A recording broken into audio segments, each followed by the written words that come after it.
Dubaï, aux Émirats arabes unis, le pays des nouvelles influenceuses africaines d'un autre genre. Elles sont jeunes, brillantes et ambitieuses.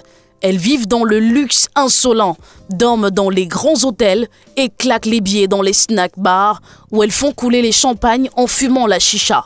Elles sont payées à coups des milliers de dollars ou des millions de francs pour tourner des scènes incroyables et faire des choses parfois inimaginables. Des choses qui dépassent l'entendement au nom de l'argent. Ça, c'est leur cercle d'influence et ça finit toujours mal. Vous avez vu des images de cette influenceuse ougandaise Mona Keys qui s'est jetée du 7e étage d'un immeuble à Dubaï. Pourtant, la veille, elle nageait dans le luxe et la chicha arrosée. Ces filles se recrutent dans tous les pays d'Afrique, du Cameroun au Sénégal, du Gabon au Togo, du Maroc à la Côte d'Ivoire et bien d'autres.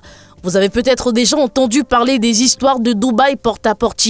Ces filles pilulent désormais la toile avec des vidéos arrosées des actes scatophiles avec des chiens, des hommes, des singes. Elles prennent leurs pieds.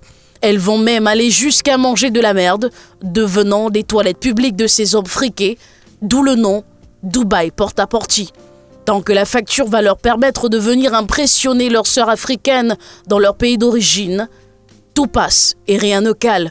C'est donc le chanteur camerounais Malox le Viber qui avait raison quand il dénonçait à coups de gueule ces filles du plaisir dubaïen qui, sous le prétexte d'aller faire de bonnes affaires, roulaient l'opinion en bateau. Cette Togolaise impliquée raconte comment plus de 10 Émiratis l'ont prise. Extraordinaire. Et Dieu, mon calvaire allait commencer. Il n'était pas seul, il y avait 4 autres hommes avec lui. Et je n'avais même pas le droit de parler, je devais juste subir.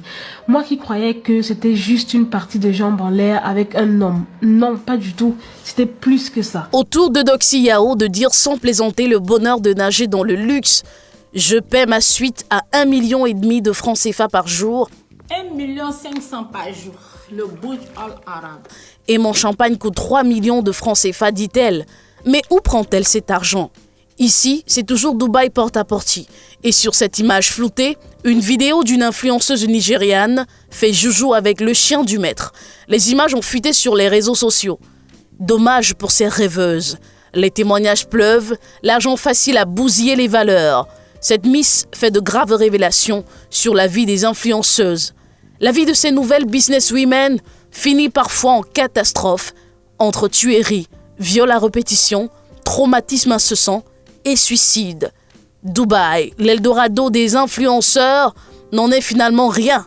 Faites désormais attention à ces filles et jeunes garçons influenceurs enrichis du jour au lendemain, sans parcours clair.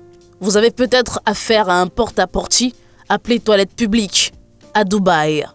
Merci de vous abonner à notre chaîne Premium Télévision pour ne rien rater des infos tout azimut, actualités sociopolitiques, culturelles et sportives du 237, du continent et du monde. À bientôt.